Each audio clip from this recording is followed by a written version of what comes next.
You are listening to Lone Star Community Radio on 104.5 KCZW LP Conroe and 106.1 KZCC LP Conroe and worldwide at irlonestar.com.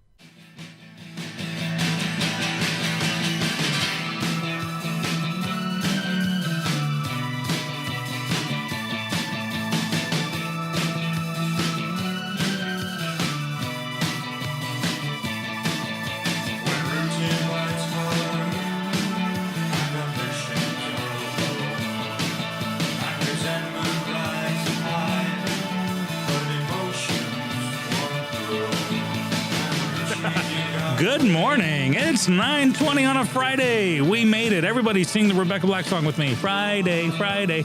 Yesterday was Thursday. Tomorrow's Saturday. But today is Friday on Mornings with Lone Star with Dick and Skippy. He's Dick. I had to think about that one for a second. I'm Skippy. And we are sponsored. I know, right? Not enough Conroe Coffee. Speaking of which, Conroe Coffee, thank you for sponsoring us. Also thanking Clean Sweep Office Cleaning and Centurion Wealth Advisors. All three of you rock for sponsoring our morning show, keeping our bellies filled with warm coffee, keeping our studio clean from locker room funk, and keeping our money, when we have it, sort of kind of safe. How you doing, Dick? Doing well. Good morning, everybody. Good 9:20. morning. You can reach out to us during the show. 936-647-3776 is the call-in message line. Leave a message, say hello. I'm having real issues with people calling in and just saying their name.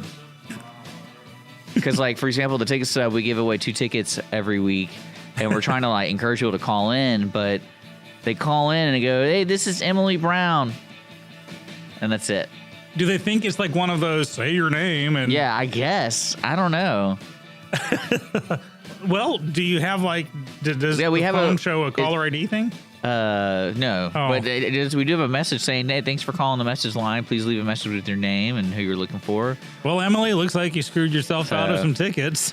But no, it's just funny. I was like, oh, man. So you can also reach us on Facebook, MW Lone Star, all that good stuff. But today's going to be a good morning, I think. A lot of interesting political stuff going on. I think probably one of the most interesting things, and I was thinking about this the other day, with this Jeff Sessions fighting pot kind of thing. Mm-hmm. When you look at it at face value, it's like, oh, he's going to enforce the law of the land, of the federal government, which is really, it's kind of funny to me that I was like, oh, we weren't doing that already. And I feel like I'm saying that a lot more as we get more and more into the 4 years of this presidential regime. What do you want to call it? A regime? Or do you want to call it the dictatorship? Regime, administration. It is a regime. And so it got me thinking. I was like, okay, so I know for the young voters, and I think this is probably one of the single most important issue for somebody voting in 3 years, 2 years. Like, that can get somebody out of their seat. Just one issue. I can see the young voters really caring about this because, they love their drugs. And, well, everyone loves their drugs, right? And this is one thing I love about this situation. So I bet you anything, I was thinking about this hypothetically. It's like, say Donald Trump comes out and just says, Jeff, let's just make this into law. Let's just make it okay to smoke pot in the United States. Let's change the federal law. So can you imagine saying one of your favorite things that's happened in the United States, because people have been fighting for legalization for marijuana, was pushed and put through by Donald Trump? Mm-hmm. Like, I was thinking, I was just like, man, I could actually, because this is one of those things that he stirs up the issue with something or somebody, and then they make, they actually do a policy for it instead of putting like a Band-Aid on it or something that's saying just ignore the laws. Because that's what I realized. I was like, what were we doing before? And so I looked up and I was reading about it, and basically Obama just kind of made a statement or made like a kind of internal office memo, like, let the states do this, don't prosecute anybody, that kind of thing. Right. There was a tendency to, if federal law contradicted state law, federal law trumps.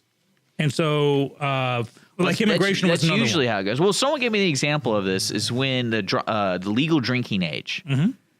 They were saying something about that, where, like, basically some states are doing it where, like, you're 18, 16. 21. And at the time, basically, I forgot who the president was, but basically what they said was if you don't do 21, then we're going to cut your road funding. Mm-hmm. And that's basically the threat. Mm-hmm. And it worked. Yeah. And everybody agreed 21 is... And back in the 70s, it was cutting the federally mandated speed limit to 55. Okay. And then over a while. And so that's where full faith and credit comes into it. For instance, you're talking drunk. Let's say in Texas, it's 21, but in Louisiana, it's 19.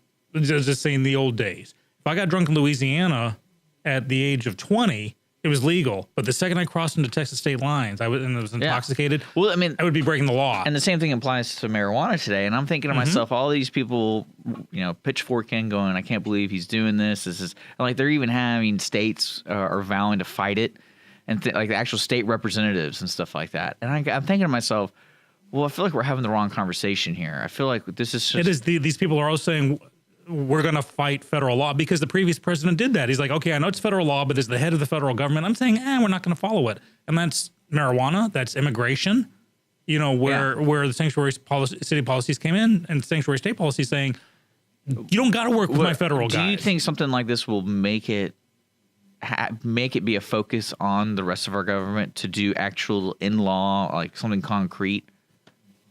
Yeah, I think this is a hot button topic in that. Well, that's the conspiracy theory. Oh, really? I heard. Because basically the conspiracy theory of this is Jeff Sessions is such a hardballer. He's such a hardballer, and he basically didn't want to be the guy who passes marijuana. So he's, in a sense, he's taking his step away from it, but by enforcing the law, he's forcing everybody else, forcing the argument to happen, in a sense of every state's going to get together and vote on this. Right, but it's not up to the states. Well, I know I meant more the representatives and everything, like Congress and the House. It's going to force it to happen quickly, because if they start really enforcing this law, and like, how many states are there? Like 13 states that have it.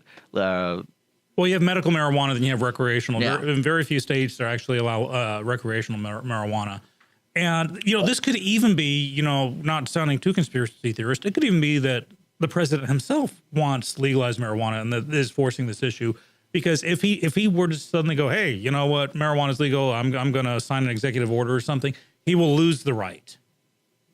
Just because he's Donald Trump? Or no, because it's, legalizing marijuana is not a popular conservative stance. Yeah. Yeah, but it's like I would say in the nation, it's like 52% positive, at least. True, but he would lose a vast majority of his existing support base, because they'll go, oh, so you've caved into that. What are you going to cave into next? Okay. You really are a liberal. So he'll lose the right completely, and he'll lose at least half the left for doing what they want, because they're like, okay, why? Oh, he's just caving into the man. They'll find a reason. Just this morning. No, they'll always find. I'm convinced. That's what I'm saying. So it's a lose-lose for him. And it's funny because just this morning, I had a friend on Facebook who's liberal-leaning and was seriously asking, what's the hidden reason why? The question was, why is the Attorney General Jeff Sessions? Why is he enforcing federal law? What's the reasoning behind it? And he was going on about maybe it's a conspiracy theory with big pharma.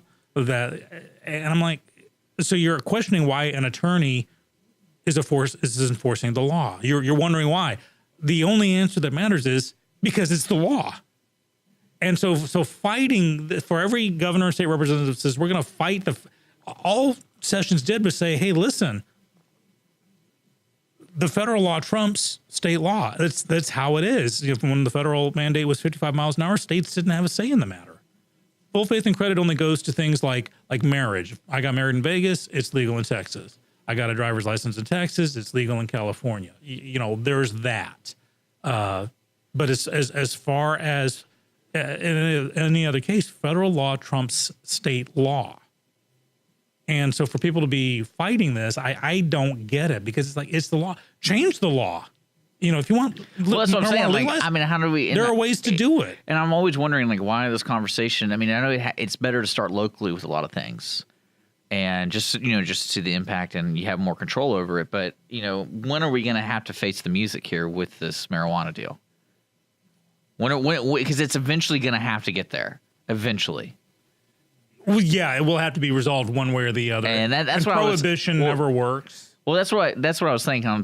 In this whole conversation, I'm thinking all right, so how are we going to what's the goal here? And eventually we're going to have to discuss it at the highest power and actually make it a law or not make it a law, and then keep revisiting it whenever, if it's not a law, or even if it's a law and they want to ban it again because they find out, something really bad happens. Yeah, we actually had a constitutional amendment on the banning of alcohol. Then we had to have an amendment to the amendment to reestablish the sale of alcohol. And everyone's like, never again. I think the biggest issue with legalizing marijuana, and I don't think this can be addressed at the federal level until this one issue is taken care of, is there's no standard of intoxication. Well, there is. There is. I've spoken to DAs that they have tests. They have Where there's enough THP or what's called TCP. It just depends on where you are and how the officer wants to handle it. But they do have tests. They do have legal, I guess, recourse or whatever it is. So when you bring it into a court of law, they have stuff they can use to fight against. If that's the case, then they can present this. But that must be a pretty recent development, because I know that was an issue that, if my blood alcohol hits your blood content the same way, no matter who you are, whether you're diabetic or have a high metabolism or whatever, if you're the blood alcohol content in your blood hits point whatever, 08, 06, 10. Yeah, but those aren't even, they even, like in Texas has extensive laws and BS with the whole, like, how to get out, don't blow. I mean, they have all these things. Right, but that's pretty much based on, well, the officer may not have been certified to administer that test, or it could be a broken machine. It's not that the alcohol content. Well, because the only thing, from what I understand, the only true way is to take blood. Take blood. That's the only way. If you get pulled over, this is not legal. And that's advice. why here in Montgomery County they do that, no refusal weekend, where they literally have to judge on call and take blood right there and there. I wonder if Judge Laird was on the receiving end of that hotline. I think she was recently. I know Kathy Hamilton has been, and I was imagining her just sitting in an office. Waiting for, that's like how many average? I think it's something like 20 calls or something like that, or more, a little bit more. Well, Montgomery County had record number of DWIs this New Year's weekend. Really? Yeah, like by far, I think 5 times what it usually is. A lot of people got busted in Montgomery County. Well, that's why Uber and them need to come up here, right? Or their current taxi service need to advertise more. Right. Absolutely agreed on that. But no, it got me thinking about it this morning, and I was thinking, everyone's up in arms about this, but I'm curious to see how it finally gets a period at the end of the sentence. Mm-hmm. I'm curious, because I was like, how do you get there? Because people have been fighting for this stuff for what, 50 years? Right. Oh, well, yeah, since the 20s and 30s with William Randolph Hearst, and the whole marijuana reefer scare came from, he didn't want hemp to replace paper. Yeah. And so he quitted hemp to marijuana. And perfect. And it's going to get. I like it. I love it when people do that. Like, what are we going to do about this, William? Oh, I know. We'll just make them scared. Well, and it just happened again recently. Do you think that happens today? Oh, you look at the pink slush thing. Remember the beef additive, that pink slime? Oh, destroyed the industry for literally no reason. It's just someone said, "Oh, this has got ammonia in it and its parts," and then they just showed a picture of this pink stuff, and it's gone now because of the scare this media scare that there's pink slime with ammonia, and it literally was nothing. An industry, people lost their jobs and their livelihoods in their industries and their businesses over, I want to say, just a total fake report that was done just to be fake. Maybe we should do that for the toll roads. How toll roads can kill you? Somehow it's scary when you have to slow down and pay, so they have to get rid of that. Just have a commercial of just, happy music playing, a guy, dropping his coins into the machine and then getting violently rear-ended by someone else with paying tires. Yeah.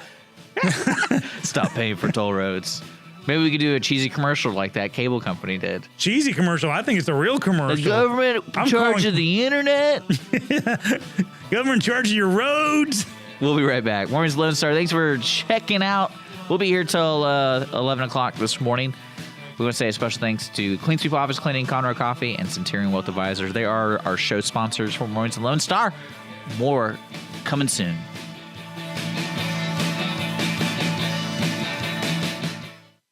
Centurion Wealth Advisors is a veteran-owned business that focuses on building and preserving our clients' wealth while guiding them to achieve their financial goals. This is where your concerns get addressed and help you start to breathe easier. Discover us in downtown Conroe, Texas. Visit our website at centurionwa.net or reach us by phone at 936-756-1974. Centurion Wealth Advisors. Now let's get your financial house in order. Conroe Coffee is a local coffee shop located in the heart of downtown Conroe at 206 North Main Street, Conroe, Texas. Between the Crichton Theater and the Owen Theater, Conroe Coffee serves breakfast, lunch, and dinner, along with tasty treats and Italy's favorite coffee. Have your favorite coffee or just have a midday snack be personally delivered to you at any location in downtown Conroe. All you have to do is call 936-CONROE-C or 936-266-7632. We'd like to thank our sponsor at Conroe Coffee for supporting Mornings with Lone Star and Lone Star Community Radio. Don't forget to check them out online at conroecoffee.com.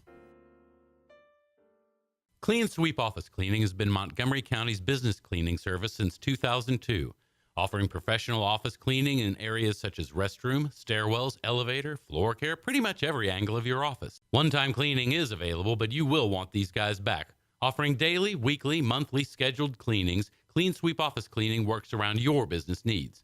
Schedule a cleaning today online at cleansweepofficecleaning.com or call 832-689-7996. Clean Sweep Office Cleaning. Take back your time and let us make your office shine. Mornings with Lone Star is sponsored by Clean Sweep Office Cleaning.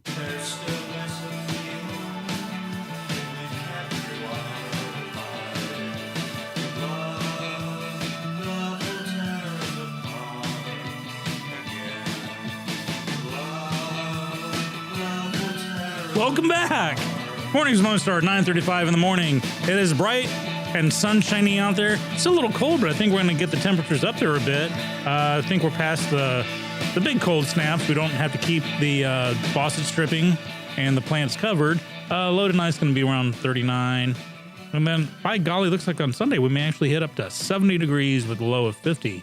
So, yeah, it's. I think we had our winter. It was nice while it lasted. And now we're into Texas spring. Actually, this is Texas winter, which for everyone else is spring. I'm lucky because I get to clean those pool filters for my father. You party nut. Get out of here. I didn't get my invite to help you clean the pool filters. Oh, it's like a 45-minute process. Then I'll cheer you on. Yeah. Go, Dick. And it's cold. Go, Dick. And it's cold. All right. Poor Dick. I'm sorry you got to clean the pool filters. No. But Dick's the pool boy. So, ladies, Dick does rent. I am the pool boy. Dick rents himself out as a pool and cabana boy. He goes under the name of Paul. And so if you want to rent Paul, the cabana pool boy, for your housewife needs, call Dick at area code, what number should we give her? Area code 911-423-1234. Don't call that number because you'll call 911 and I'll get in a lot of trouble. So moving on. We were talking about Jeff Sessions and marijuana. And just to wrap that one up, I think, he's enforcing the law and people are freaking out about it. And it is pushing it to the forefront. Maybe by design. I hope it does. Yeah. I mean, who cares? I mean, and that's what I'm thinking of that whole conversation is how do we get to the point? What's the goal here with this conversation? Because, I mean, you can't argue with the guy trying to enforce the law that's written down. But then you can argue that we need to change the law and there's ways to go about it. We all watch School of Rock and we all know how to, we kind of understand. I'm just a bill.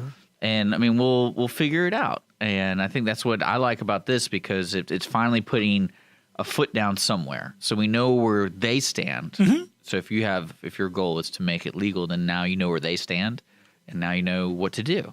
Because that's one thing I realized. And I was like, so we didn't really know what we were doing in the past. We were just kind of letting it happen because maybe that was the best way they thought they can make it happen. But it would take every state to vote every 2 years, 4 years to finally. Because eventually, when you get to 50 states, that's just legal, and then they're finally like, okay, well, there's nothing else we can do. Just make it legal federally. Right. I personally feel like a decriminalization process would be great because I think a lot of people are serving some hard time for a relatively minor offense. Now, would you say that it's eventually going to happen? Oh, absolutely. It'll get resolved one way or the other. And that's what I'm saying. So, it was, to me, it's like one gamble was let's let the states slowly start moving that way. Mm-hmm. Or B, let's just see if this will force a vote. If enough voters in each state, and we're talking outside of just California and Colorado, if some red states start voting on it, let's say if Texas, it was a referendum to make it, and let's say it got anywhere near 50%, even in the 40s. That would signal a call to action. Okay, there are enough people for it. Let's start. I think education needs to be the big thing. Marijuana was criminalized because of misinformation and miseducation. Someone just wanted to save his paper industry and said, "Oh no, it's evil." And people, you become a cannibal murderer. If you ever saw Reefer Madness, you know what I'm talking about. And that's what happens as a result. Prohibition came because it was the devil's brew. You drank rum and you're Satan worshiping, and people got over that. But marijuana seems to be the one holdout on that. So I think with a lot of education, you get rid of a lot of the mystique about it, and just by decriminalizing it, to some extent, it's almost like when you sneak out of the house, it's fun and you do it, but the second your parents give you permission, it's lost its allure. And so if they have standards of intoxication, which is okay, if you go to work with this much marijuana in your system, just like alcohol, you're going to get busted. And so don't do it. And I think with it, don't do it. Don't, just say yo. I mean, no, just say no. Moving on. Well, what would you say, right now in the current climate, is the one issue that the country has to face together? Healthcare. You think that's like the next bipartisan kind of like we need to literally sit in this room, West Wing style TV show, and like let's knock it out. I would love for President Bartlett to sit everyone down and say no one leaves this room literally until you come. There's that episode where he sits with the House Speaker, and between them they come up with the entire budget for the next year. He just forces the Speaker to sit down. So, I'm in your office, and we're not leaving this room till we have a budget. Not a continuing resolution to pass it down, an actual budget. And that thing was like 18 inches thick. You know what I wanted to ask Melanie Bush when she was in this week? I wanted to ask, is your favorite favorite movie with the tax person, the movie Dave? Oh, you know what we can do? You know what I'm talking about? Yeah. When he has his buddy. What was that actor's name? He's a character actor, isn't he? You know what I'm talking about? The Kevin Kline movie? Yeah. I cannot remember his friend for the life of me. If people don't know, Kevin Pollak? It's, it might be. Dave's a movie about Kevin Kline looks like the president. And the president apparently has a stroke. So they kind of like kidnap, in a sense, Kevin Kline and say, "Hey, can you just pretend to be president? You will serve your country." Yeah, he pretends to be president. So while he's there, he realizes there's a budget issue with something, and he gets his accountant friend. Who's that actor? Because he's really good. And so I'm looking this one up because I'm trying to remember. They hang out and they try to budget. This guy's just like a neighborhood DC accountant for families and stuff. And now the problem is when you go to imdb.com and just type the search word for Dave, it gives you like every actor named Dave in the universe.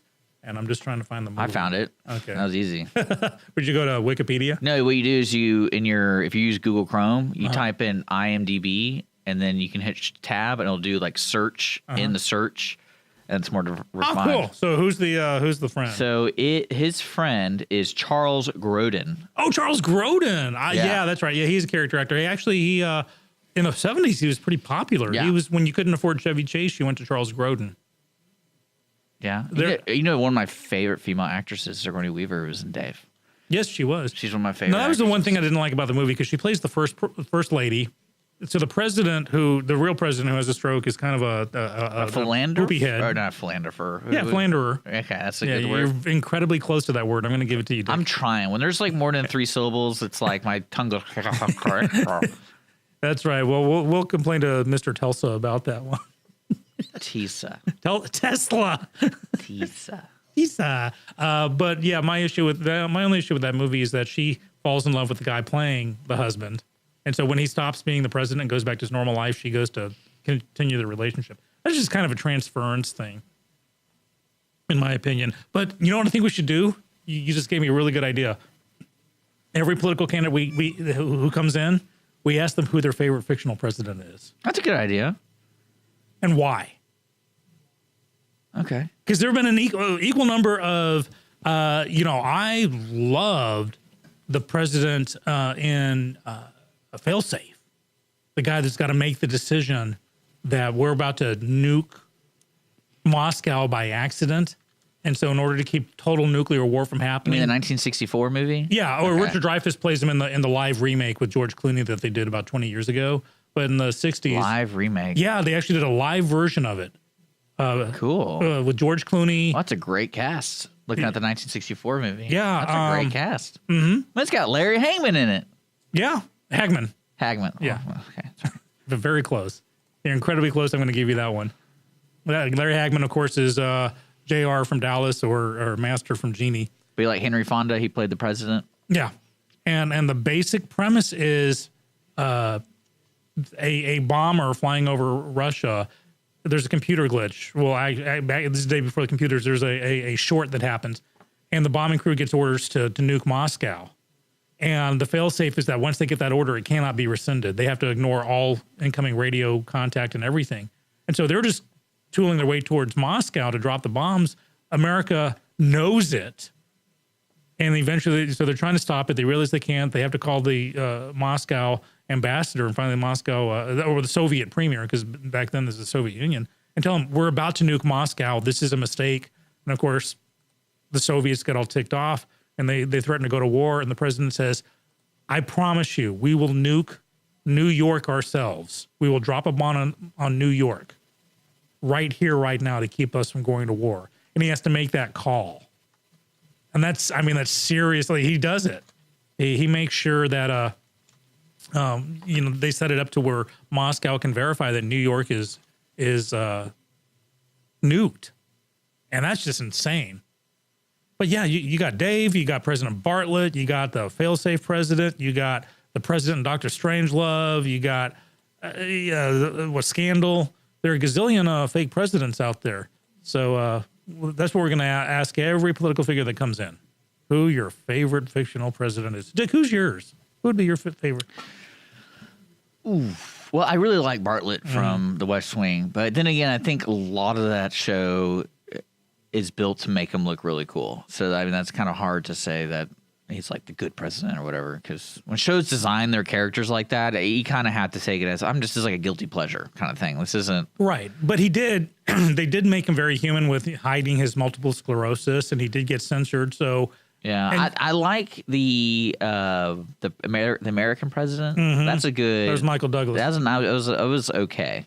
It showed just... Well, that was the love story. And of course, Aaron Sorkin wrote both West Wing and The American President. So, yeah, I must have a thing for him. I do. He's I am so in love with his writing style. But no, he wrote The American President, and that's why, Martin Sheen was the chief of staff in The American President. And he becomes the president in West Wing, which is written right after that. Really? Yep. Okay. In fact, because when West Wing was created, the president wasn't supposed to be in it. It was supposed to be a Rob Lowe show. Yeah, you told me about this. Yeah, I know what you're talking about. So when he comes in, they changed the whole dynamic. That's funny. Yeah. Well, we're gonna take a break here in a second. You got anything else you want to say to tease the next hour after our music break? Well, if anyone else has a favorite fictional president, let us know. Call 936-647-3776 or hit us up on MWLoneStar.com. We have some other stuff going on, including a Broadway sensation is the latest accusee of sexual harassment. Who's a Broadway sensation? When I give you the name, you'll know. That's the tease? That's the tease. Perfect. You're listening to Mornings with Lone Star, 9:47. We're going to take a quick music break. Actually, it's not really quick. It's going to be enjoyable music. Right now, it's Clean Sweep Office Cleaning is our sponsor today. Take back your time and let us make your office shine. CleanSweepOfficeCleaning.com. Also, Conroe Coffee. They make the coffee that Conroe loves to drink. Want some proof? Stop by Conroe Coffee. Visit them online at ConroeCoffee.com. Centurion Wealth Advisors. Building and preserving their clients' wealth and guiding them to achieve their financial goals. CenturionWA.net for more information. All of our sponsors are local, so if you're looking to support a local business, check them out. More information at IRLoneStar.com/MWLS. We'll be right back after a couple songs.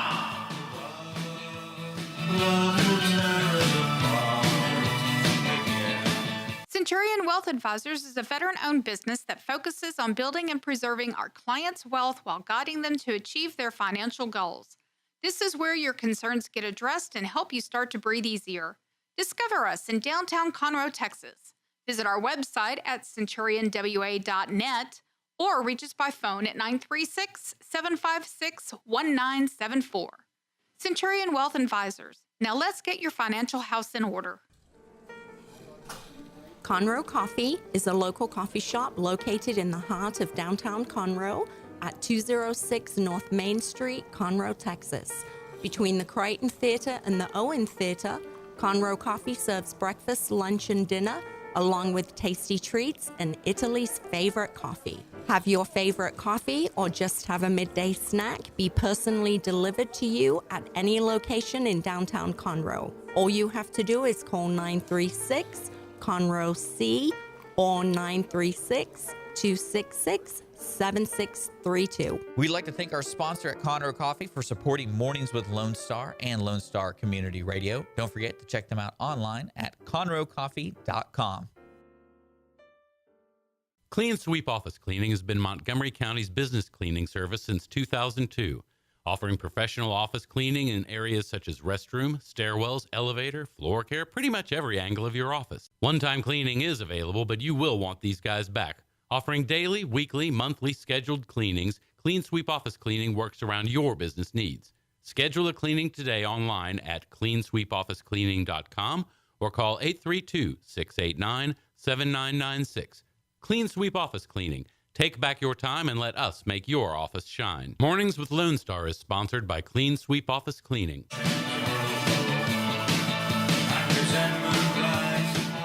Hey, we're back. It is 10 o'clock on the dot, according to the Naval Observatory Atomic Clock, or my laptop computer. Either one works. Dick's playing with the volume controls. He found them. They're fun to play with. I like to play with them when you're not here. What was I doing wrong? Change the levels. Yeah, I was just fading it out.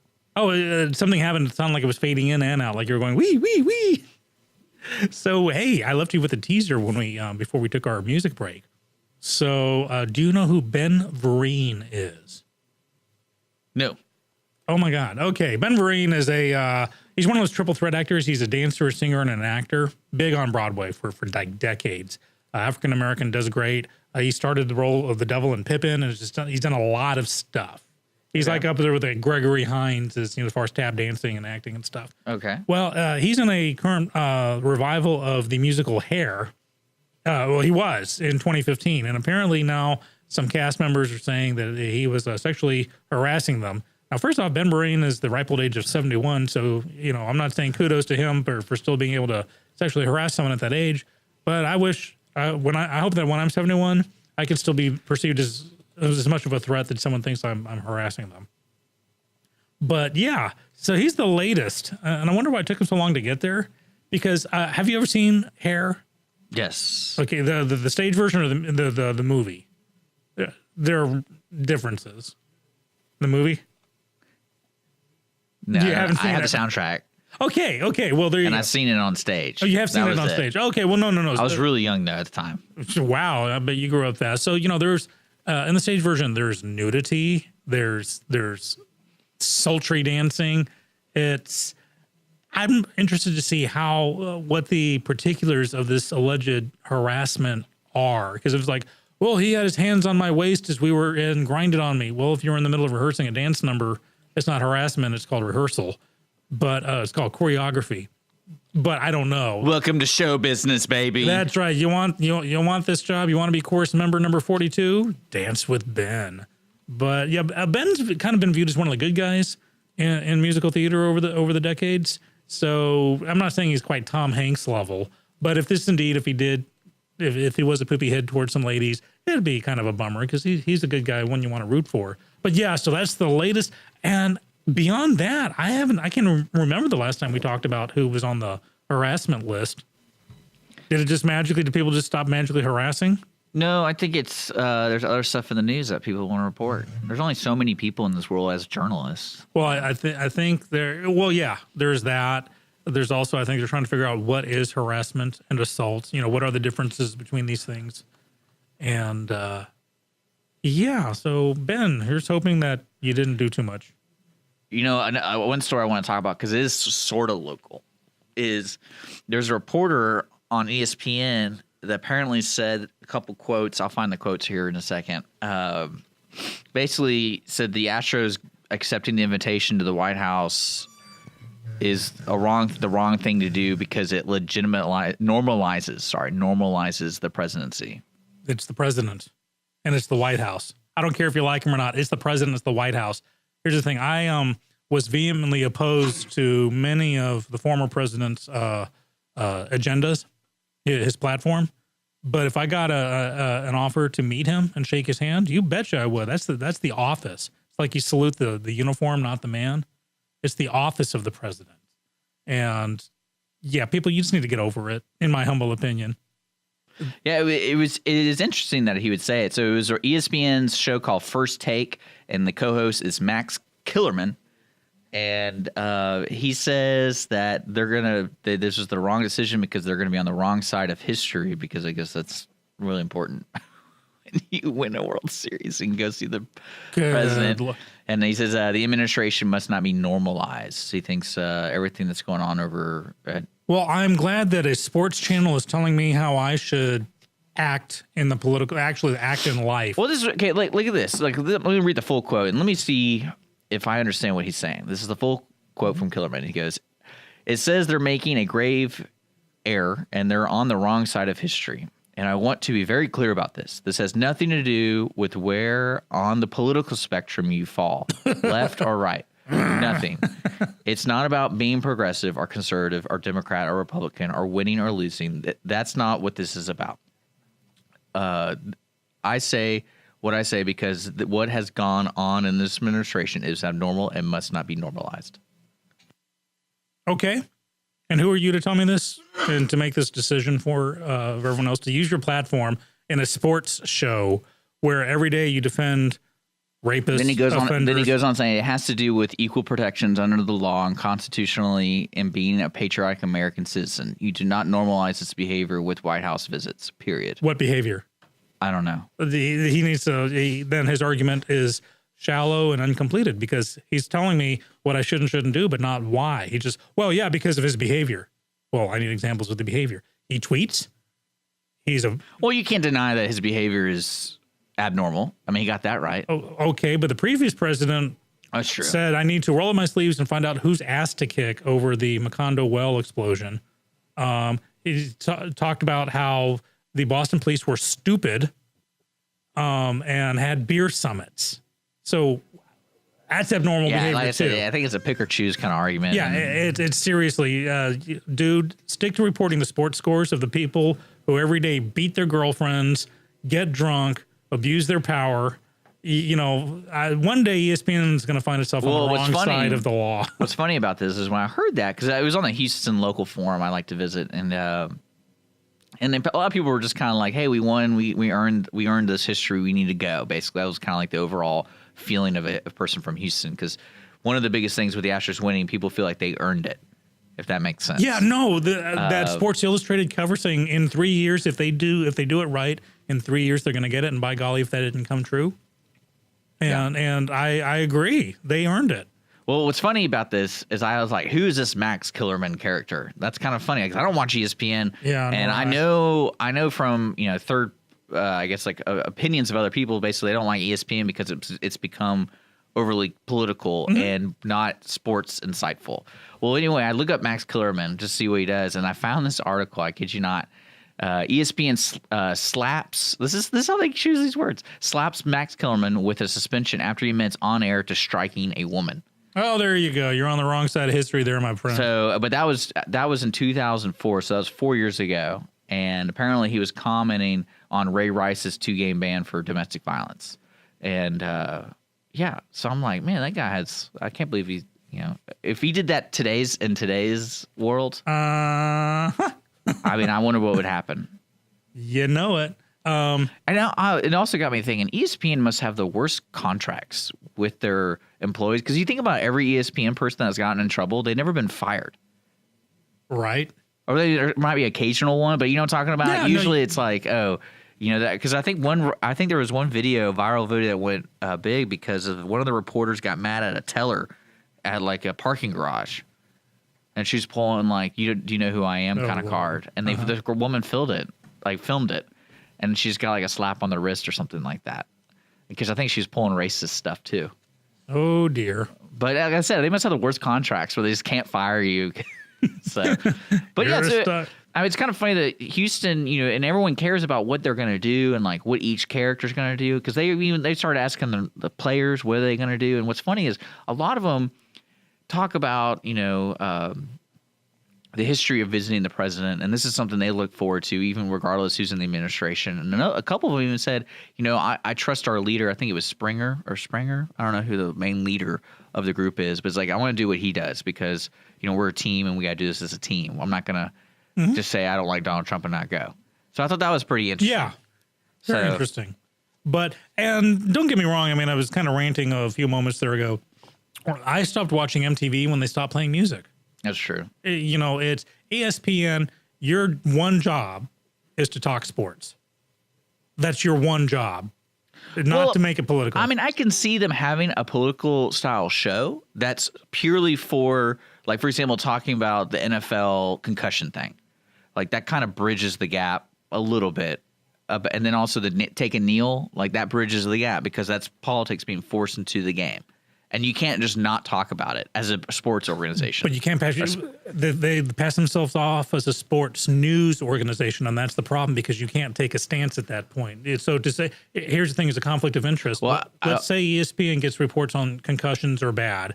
They can't be pushing for that agenda in a news program, going because then football will be banned and they will lose their jobs. Well, I also find it interesting that they have a show called First Take, which is basically like do before you think kind of thing. So that's kind of funny to me when that's what they decided to do. Maybe that's what that program's built for, is to build controversy, and then they kind of dilute it throughout the other programs. But you have too many employees, and this is just kind of in the media, in the sports or whatever, who are taking it upon themselves to, Kaepernick did it and brought in the whole NFL. This guy's doing is bringing in all of ESPN. Matt Lauer did his thing, and he's bringing all of NBC or morning shows in general. It's the actions of one man, typically it's a man, but women too, are now dragging their entire entity with them, whether it be an industry or a show or a team or a group or a business. Well, I feel like long term of that, it's going to be an issue.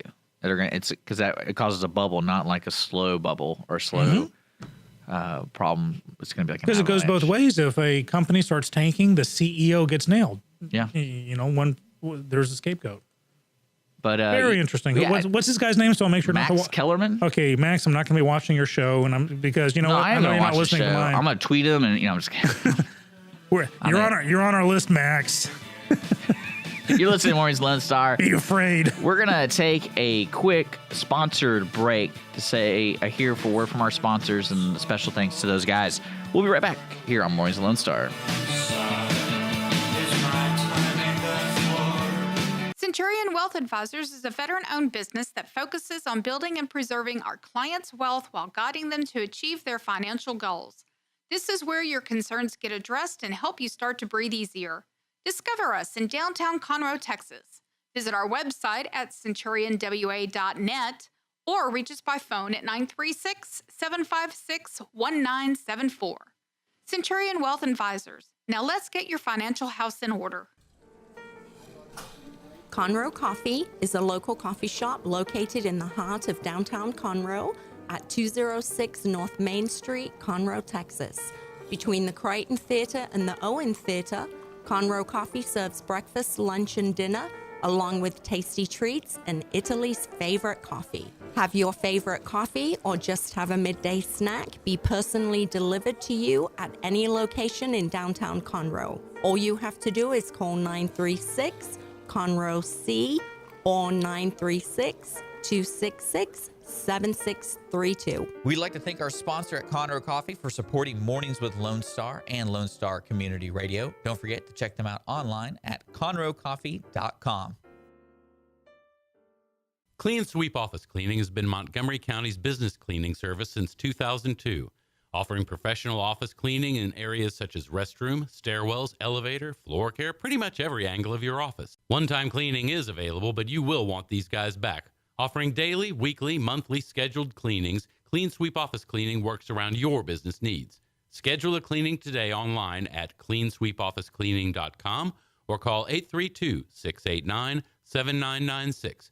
Clean Sweep Office Cleaning, Take back your time and let us make your office shine. Mornings with Lone Star is sponsored by Clean Sweep Office Cleaning. Hello, we're back. Woohoo! 10:13 in the morning. We're jamming it here. We're getting all controversial and stuff. I love it. I love when we have a conversation. And keep calling us in. Let us know what your song requests are. They're starting to trickle in. We like it. We are scrambling through our music library to make you happy. We like to reward our listeners by listening ourselves, because that's how the world becomes a better place. Okay, moving on back to the headlines. So this is a headline that I actually gut laughed when I read it, and I couldn't help myself because it's just wrong on 42 different levels. But so a Connecticut man named Gregory Ulrich maybe, I don't know, was drunk, got into a jealous rage, saw some pictures of his wife with another man. So first he takes an axe and beats in the man's car window with an axe. But not to be outdone by that, he then proceeds to rip the heads off of 20 chickens. I can't do it with a straight face. I'm sorry, it's horrible for the chickens, unless there's like a nearby KFC, and I'm sure they had a special that evening. But what would prompt a guy, okay, so I'm mad, so I catch you with another co-host, and I go into a jealous rage. What would prompt me to reach out and just molest these chickens who are just sitting there eating their feed and clucking? I don't know. No answer there. Am I wrong for laughing at this one? Yeah. Well, I mean, I feel like when you read something that ridiculous, it's like, it has to be true. No, I don't believe it. This is one I had to make sure. No, this guy actually did it. Gregory Ulrich, and this is in Connecticut. Maybe it's a little cold up there, and he wanted the warm chicken. Maybe it's a voodoo ritual. I have no idea. But, hey, guys, if you're going to go into jealous rage, try not to hit anybody and leave the poor chickens alone. They didn't do anything. And hopefully, like I said, some local KFC or Popeye's chicken was up there, and they were able to grab them and turn them, make their sacrifice worthwhile. So I can't help it. The headline just cracked me up. Let's see if there's a better head. Oh, hey, this is kind of local. I think this evening or today at some point, the Houston Rodeo is going to announce their full lineup. They already did. Oh, they did? Yeah, Garth Brooks is opening and closing. Well, that already happened. They let us know because that one sold out like in a matter of they had the standard lineup. There's not, Cody Johnson, I think, is the only real Texas artist that's playing. Outside that, it's all pop people like Blake Shelton. Would you pay that much money to go see Garth Brooks? How much money are we talking about? Well, I'm presuming the tickets are going to be like $500 a pop. Oh, no, never. If you had it, and let's say if you had 500 disposable income. The only thing I don't like, and this is my personal feeling about the rodeo is really hard to manage to get in and out of. Mm-hmm. So, that would have to be, I would spend more money on that if it was easier to get in and out of than going to see Garth Brooks. See, I'm kind of on the fence about that because I've seen enough of the Garth Brooks TV specials. Been several of those. The man is a showman. Well, yeah. Cannot be denied. And so this is one I think even if I spent $500 on a ticket, I'd get my money's worth.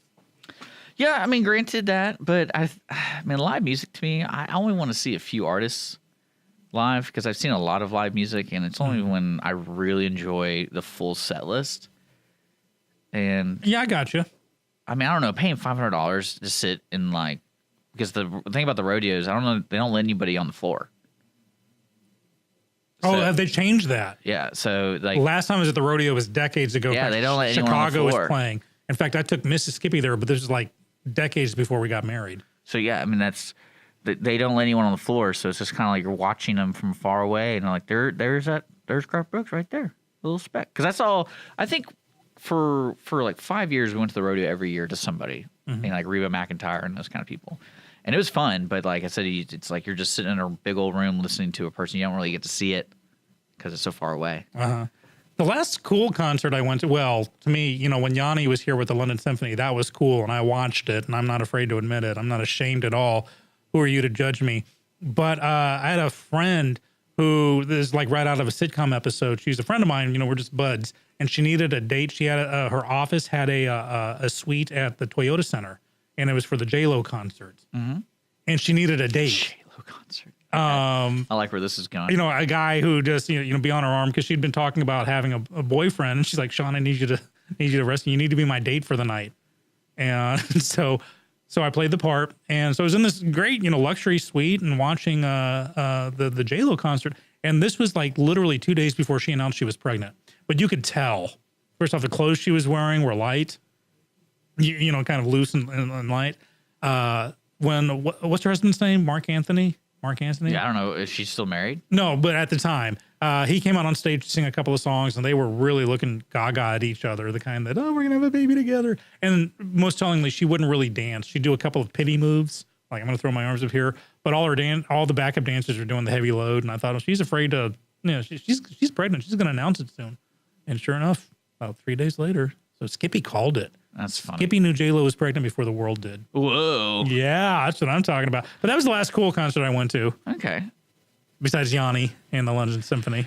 Well, like I mean, I love seeing live music. Like one of the person I've wanted to see, and I don't think I ever can because she has arthritis. Is Nancy Griffith. She's this folk singer, and she's really good. But like she doesn't really play anymore. I think her last concert was. I know the name.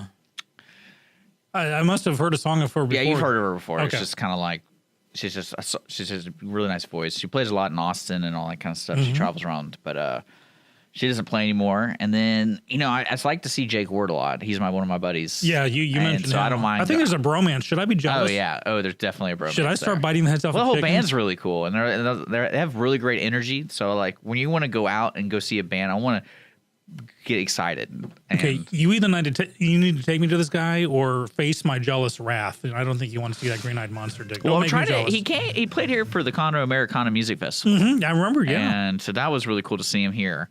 And his aunt works at Brownie's Jewelry, or I guess she like runs it over there across the street. So that's kind of like how we got connected. And then he plays around San Antonio, Corpus Christi. Yeah, you travel for him. We're gonna have to talk off the air. But probably the best concert I've ever been to is I went to see Jackson Brown, and it was acoustic, just him, and a lot of my friends. I convinced them to go, and it was over in like a smaller theater. I think there was like 120 tickets or something like that, 120 seats, and all my friends canceled. Something like one. I was really weird, but they all paid for it, so I literally sat in a row by myself. And that was kind of nice. And so I sat there because, like sometimes when you sit next to people, you're like, oh, because these are folding chairs. These aren't normal, like, oh, everyone has their own space. So if you had some people who are bigger than you next to you, they're in your space. And so that was really nice. And I just sat there and I just kind of put my arms out. I'm like, yeah, let's just sit here and listen to Jackson Brown. It's going to be great. That's cool. I like that. So that was really convenient. And I invited my dad. So my dad sat 2 seats next to me. So like, you sit over there. I'm going to sit right here. Don't sit next to me, Dad. You're embarrassing me. So, well, no, he introduced me to Jackson Brown. So that's how. Your dad introduced you to Jackson Brown? Yeah. Is he adopting? No. Oh, dang it. But yeah. I want cool stuff like that. Well, not like real Pete. My dad introduced me to Slim Pickens. No, I meant music-wise, not to the person. I thought you meant the person. No, I'm sorry. Oh. I'm not that cool. Okay, well, Or he's not that cool. My dad was cool. My dad introduced me to Marty Robbins and Roger Whittaker and Gordon Lightfoot. I mean, classic. Musics or the people? The musics. Yeah, same here. So no, in reality, he only introduced me to, besides some admirals, Slim Pickens, the actor. Like, as you knew him? Apparently so. We were in Las Vegas, and I have this vague recollection of my father introducing me to Slim Pickens. That's funny. Who's the guy that rides at the end of Dr. Strangelove? He's the one that rides the bomb down. Yeah, that's Slim Pickens. That was probably the highlight of your life. My young life so far. That was the highlight. That's pretty funny. Let's do a music break. Okay. That's going to be our last music break. We have a special request. Did you know that? We do special requests here? Woohoo! I think Evelyn called in and asked for it. Evelyn? I think that's what I'm reading. It's the Google voice text. Wait, my mother-in-law's named Evelyn. What song So I don't know. We'll just stay message- tuned and find out. Yeah. You listen to Lone Star Community Radio, sponsored by Clean Sweep Office Cleaning, Conroe Coffee, and Centurion Wealth Advisors. We'll be back. Centurion Wealth Advisors is a veteran-owned business that focuses on building and preserving our clients' wealth while guiding them to achieve their financial goals. This is where your concerns get addressed and help you start to breathe easier. Discover us in downtown Conroe, Texas. Visit our website at centurionwa.net or reach us by phone at 936-756-1974. Centurion Wealth Advisors. Now let's get your financial house in order. Conroe Coffee is a local coffee shop located in the heart of downtown Conroe at 206 North Main Street, Conroe, Texas.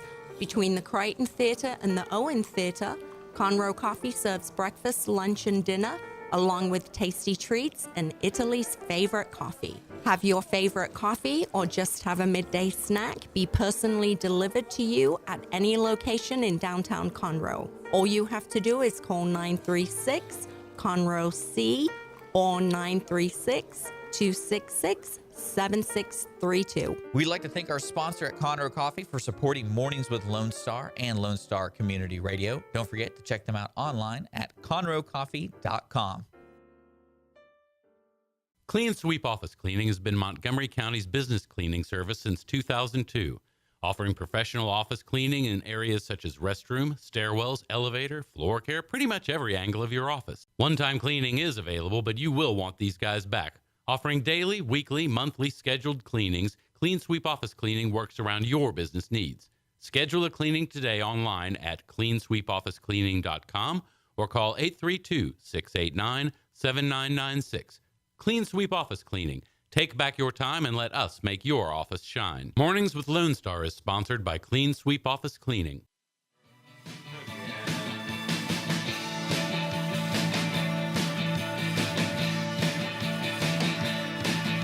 Hello, welcome back. It is 10:30 on the bottom of the hour. So actually, what is it? 10:31. Yeah, give us that Euro feel to it. We could throw down the beatbox. We should do that. We should do a whole show and just beatbox, or not. I want to do a whole show on iambic pentameter just to bring Shakespeare to the masses, but I don't think you'll let that happen. What do you feel about Keanu Reeves being in a William Shakespeare play? He was in a William Shakespeare movie, and I died. He was in Much Ado About Nothing, which is an awesome movie. But you got Keanu Reeves who's there going, "It cannot be denied, but I'm like a plain dealing villain, dude." And it hurt. It hurt hard. Perfect. It hurt bad. Perfect. Keanu, Ted. Was he Bill or was he Ted? He was. I don't know. But whichever, that was the role for him. He was good in Parenthood.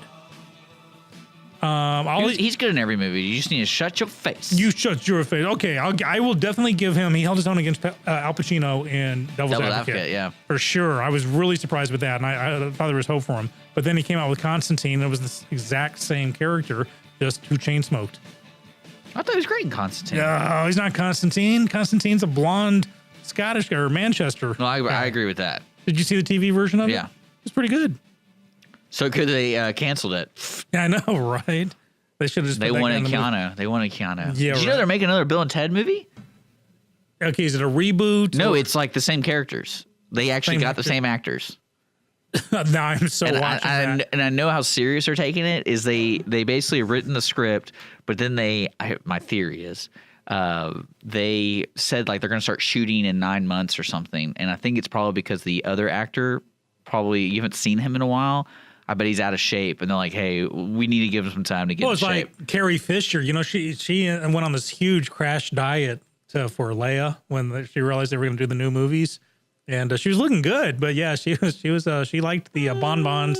Well, all things being equal, she's not, steel bikini Leia anymore. But she held her own as a woman of a certain age. Well, they also dressed her well in the movie. I mean, like I don't really see a weight issue with it. Yeah, well, I'm sure there were girdles involved and stuff. But I've been doing the same thing. But okay, new Bill and Ted movie. I will watch that. I will happily watch that. I still say the one scene that made me gut laugh out of all those movies was when they're talking with the Angel of Death. Yeah. And he's like, choose your weapon or choose your battle. And they choose, it was a Battleship, the game. Okay, that was one of the funniest things ever because I always want that to happen. It's like, we must fight to the end. Choose your game. Uno. some serious risk right there. Yeah. That was the other movie. Oh, the Pirates movie. I think it was the first Pirates of the Caribbean when you must, put blood on this coin to make it appear. And he puts one drop of blood and it makes everything happen. It's like, oh, I thought we had to like kill the guy. No, we don't have to. Just need blood. We don't need a lot of blood. Just a little. One drop will do. Well, yesterday's show we're talking about our favorite movies and least favorite movies on the ticket stub. And actually, a week ago we talked about our favorites of 2017. And what was this Thursday we talked about what wasn't your favorite. And what would you say your favorite movie that you saw? It didn't have to be like released in 2017. It's just like, what was the favorite movie? Oh, like I watched it in the year of 2017. Yeah. Oh, wow. I'm off the top of my head. I'll have to say the one that sticks out the most was Deadpool because it had everything. That was 2016. But I watched it in 2017. Okay, good. Sorry, I forgot my own rules. Yeah. Yeah. There was that. And I also loved, of all movies, The Walk, because I watched it in 3D and it was really good 3D. That was the one where the guy based on tightrope. Yeah, between the World Trade Center. What's funny is that movie got a lot of high praise, but like I don't know anyone that saw it but you. I don't know what the issue was with that movie, but maybe you had to see it in 3D. If you didn't see it in 3D, it was like, oh, this is kind of weird. It would have been good, but it was awesome in 3D. When the house is back together, Dick, you and Holly are going to come over and we'll strap on the 3D glasses and you will watch it and you will be amazed. Now, we were talking about like the movies coming out. Are you looking forward to any movies? A Wrinkle in Time. Okay. I will wait in line for 24 hours for that one. I love that story so hard. And I think they're gonna do a good job with this. They did 20 years ago. So they did Disney did like a TV movie version and it was decent. It was decent enough. It was kind of Disney-fied. Yeah. Well, this one's going to be Disney-fied. Right. But Disney's gotten more hardcore in the last 20 years. And I like the cast looks good. Mindy Kaling, even Oprah Winfrey. I'm not a huge Oprah fan, but I think there's 3 witches. And I love the fact that they made Meg mixed race. Because it's not like a statement, but it's just she happens to be, black mother, white father. And I think that's awesome that they added that to it. The dynamic. There's the whole story. Well, the story is huge, but one of the primary plot points is they come to this planet where everybody conforms. They literally do the exact same thing. They bounce the ball at the same time. They eat at the same time. They say the same things. And it's this big battle between good and evil. And so just adding that extra little element there that we dare on planet Earth to mix the races. Just, I don't know. It's not a huge statement, but I'll take it. I liked it. Okay. Yeah. Okay. Yeah. I saw this movie called The Great Wall. That was mouth-breathing Mark Wahlberg, wasn't it? No, Matt Damon. It was Matt Damon. Matt Damon. And it was a Chinese-produced movie. And Matt Damon, Willem Dafoe, and the guy, I forget what his name is. Let me see if I can find it. He's not a big actor, but he's in like Narcos, the Netflix series, and he's in Game of Thrones is probably his highest achievement so far. I've got to watch that show someday. And no, that's why I didn't say it because I don't really think you cared, but because you haven't seen it. But that movie it's hilarious. It's funny. It's funny to think that Matt Damon is an action star because you saw him in The Bourne Identity, and somehow he came out through it looking like an action star. Mm-hmm. Not so much in this movie. Really? Yeah, I mean, I think the problem is you gave Matt Damon a weapon, like a bow and arrow, and like that kind of stuff. Oh, swords. okay, I got you.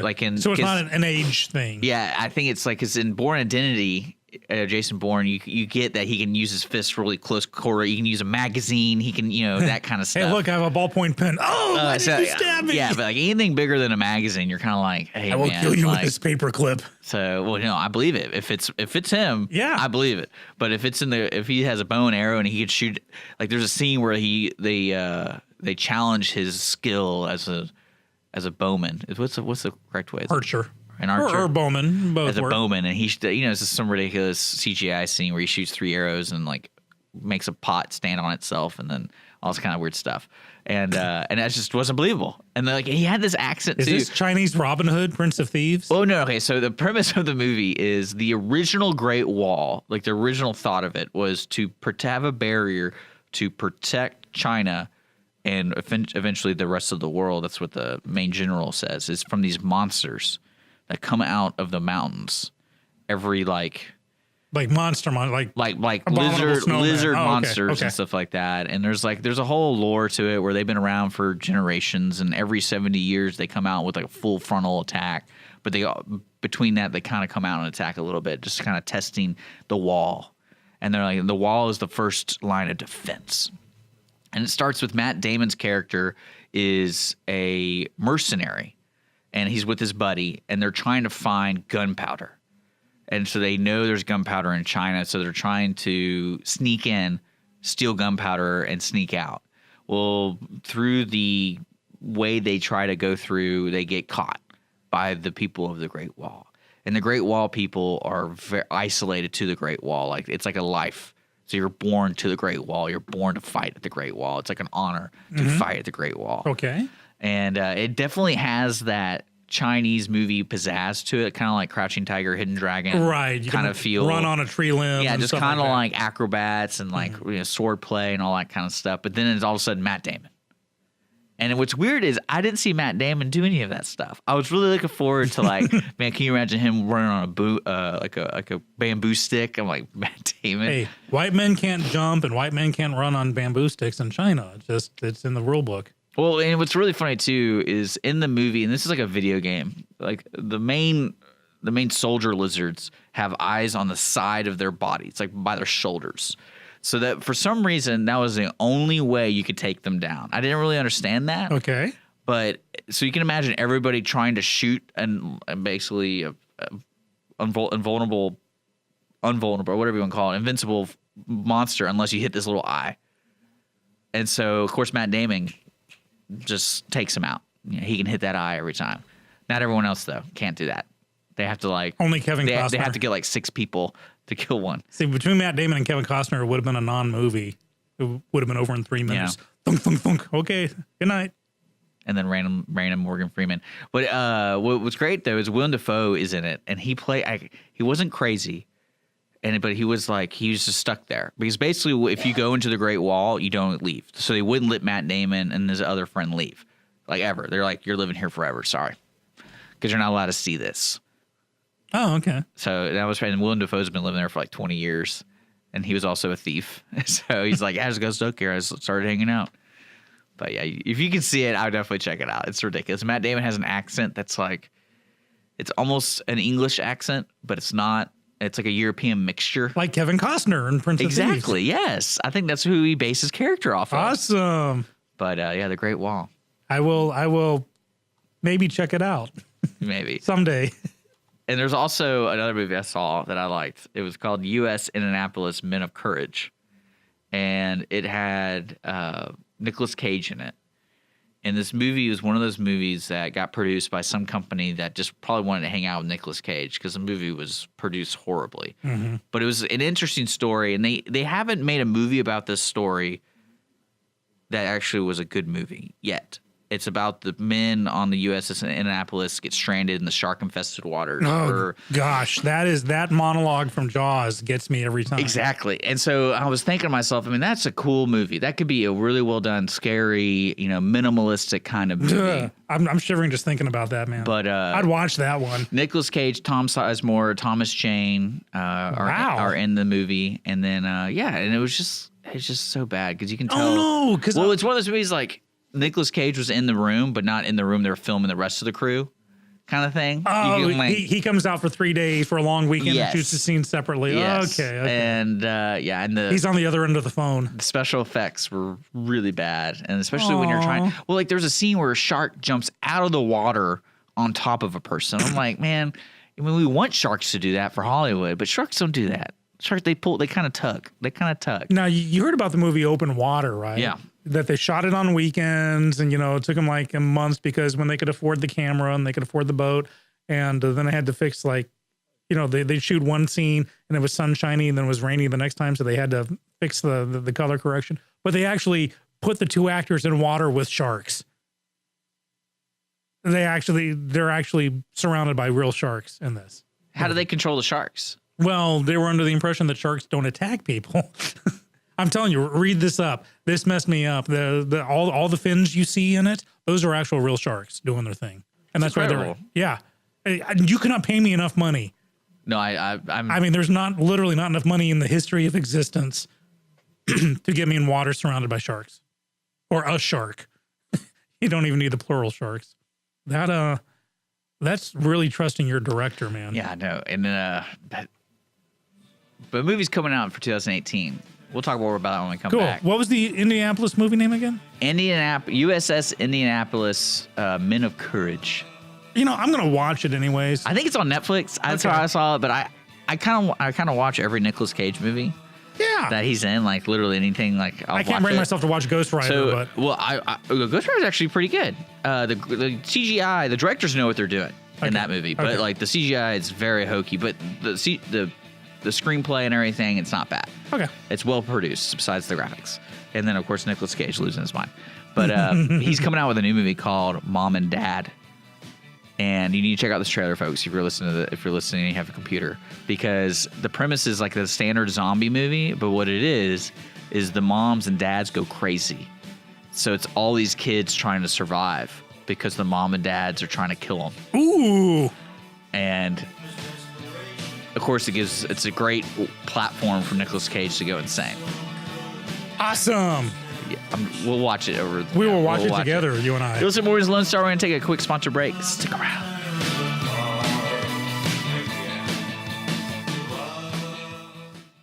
Centurion Wealth Advisors is a veteran-owned business that focuses on building and preserving our clients' wealth while guiding them to achieve their financial goals. This is where your concerns get addressed and help you start to breathe easier. Discover us in downtown Conroe, Texas. Visit our website at centurionwa.net or reach us by phone at 936-756-1974. Centurion Wealth Advisors. Now let's get your financial house in order. Conroe Coffee is a local coffee shop located in the heart of downtown Conroe at 206 North Main Street, Conroe, Texas. Between the Crichton Theater and the Owen Theater, Conroe Coffee serves breakfast, lunch, and dinner, along with tasty treats and Italy's favorite coffee. Have your favorite coffee or just have a midday snack be personally delivered to you at any location in downtown Conroe. All you have to do is call 936-CONROE-C or 936-266-7632. We'd like to thank our sponsor at Conroe Coffee for supporting Mornings with Lone Star and Lone Star Community Radio. Don't forget to check them out online at conroecoffee.com. Clean Sweep Office Cleaning has been Montgomery County's business cleaning service since 2002, offering professional office cleaning in areas such as restroom, stairwells, elevator, floor care, pretty much every angle of your office. One-time cleaning is available, but you will want these guys back. Offering daily, weekly, monthly scheduled cleanings, Clean Sweep Office Cleaning works around your business needs. Schedule a cleaning today online at cleansweepofficecleaning.com or call 832-689-7996. Clean Sweep Office Cleaning. Take back your time and let us make your office shine. Mornings with Lone Star is sponsored by Clean Sweep Office Cleaning.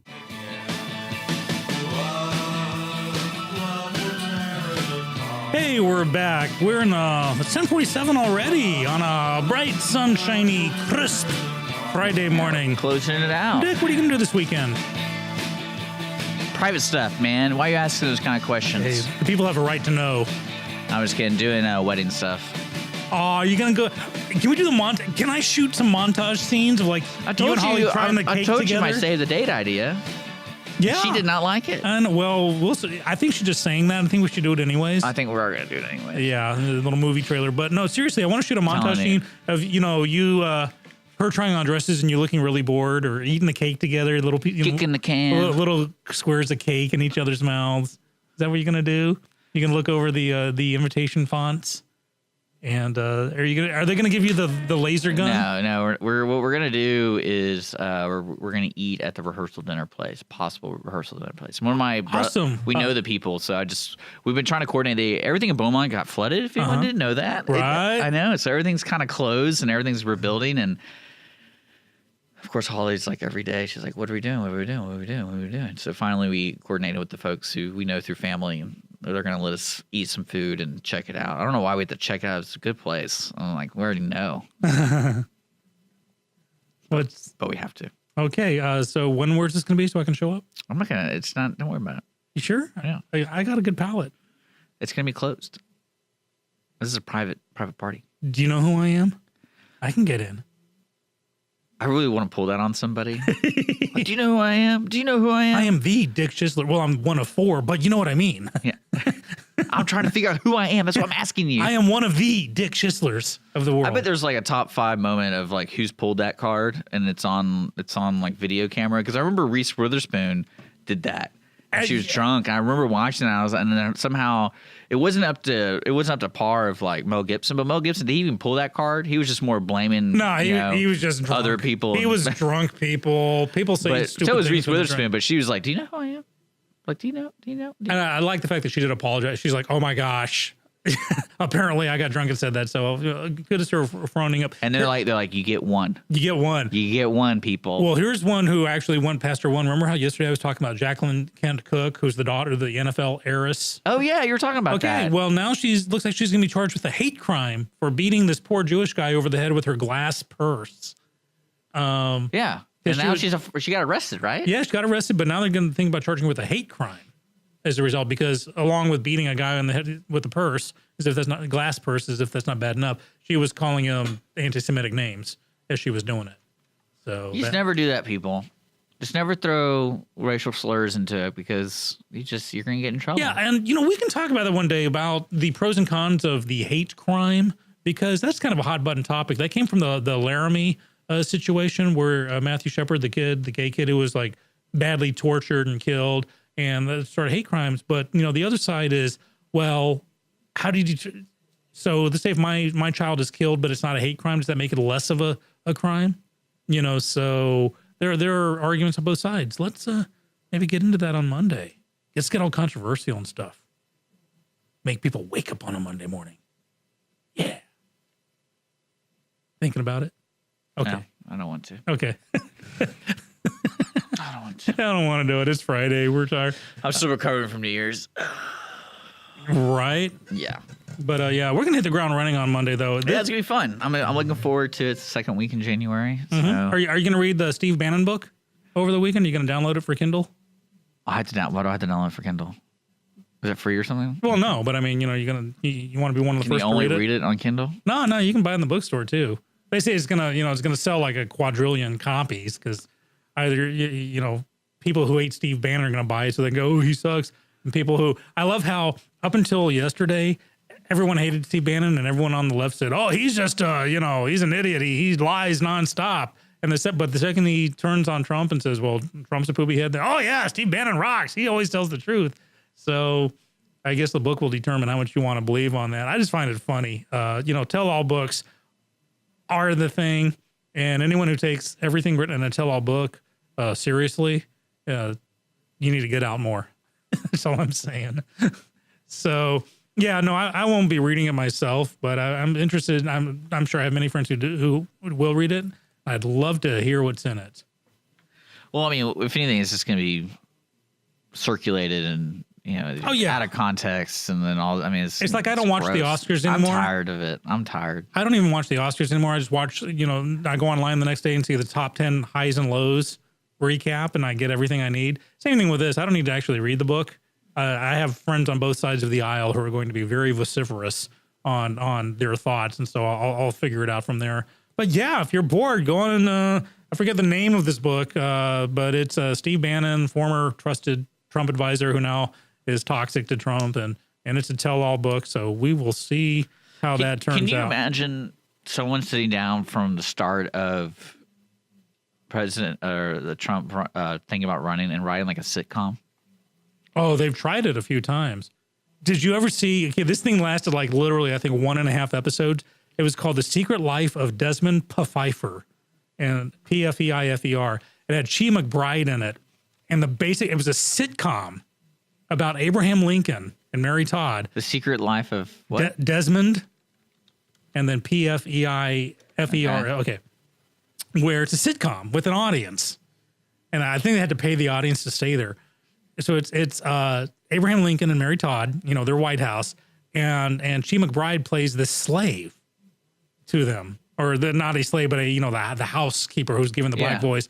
And I think it lasted like seriously less than 2 episodes. I think they canceled it during one of the episodes. It was so bad. Look it up on IMDb and see how many episodes actually made it on air. Yeah. But It was like the sitcom in England. They had one called Heil Hitler, and it was a sitcom comedy about the Hitler family. And it was someone somewhere thought this was a good idea, and some production company thought it was a good enough idea to produce, and some network executives said, hey, people will watch this. There was 9 episodes. It made it produced or aired?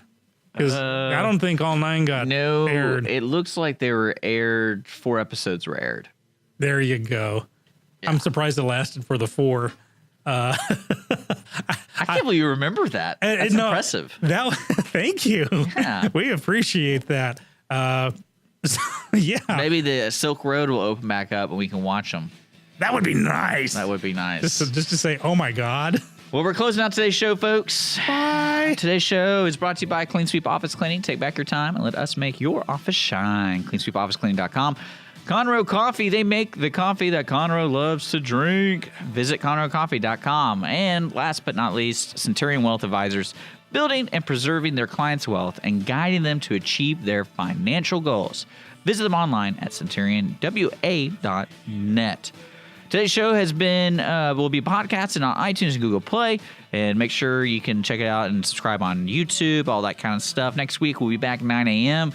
Hope you guys enjoy your weekend. It's going to be a little hotter than it has been this week, which is nice.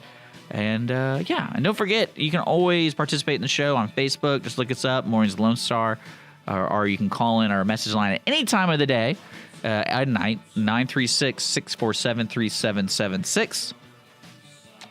Dick, have a good weekend. You too. See you Monday, my friend. I'll see you guys later.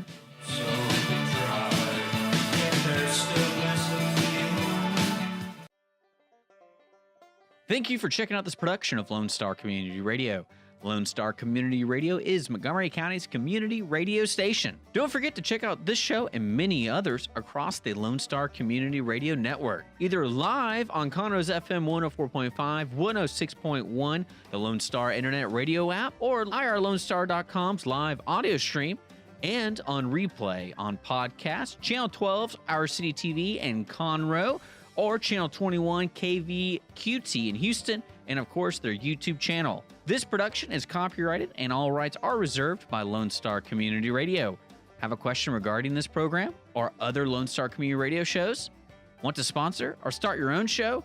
Call the station message line at 936-647-3776 or email the station at lscrstudios@gmail.com.